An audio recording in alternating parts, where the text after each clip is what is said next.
ભાવનગર શહેરના cable state બ્રિજથી આગળ LCB police પેટ્રોલિંગમાં હતી ત્યારે મળેલી બાતમીના પગલે પાર્સલની આડમાં આવતા દારૂના જથ્થા સાથે ત્રણને ઝડપી લેવામાં આવ્યો છે।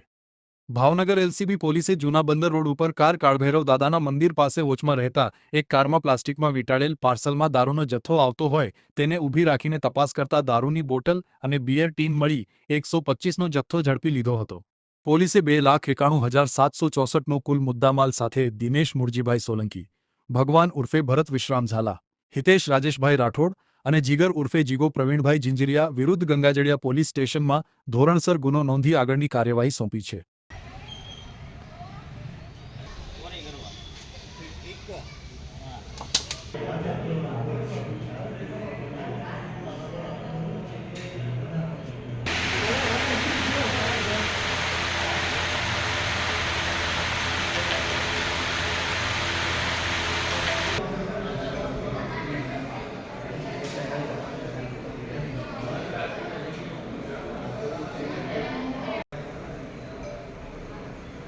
इंदिरा खान भाई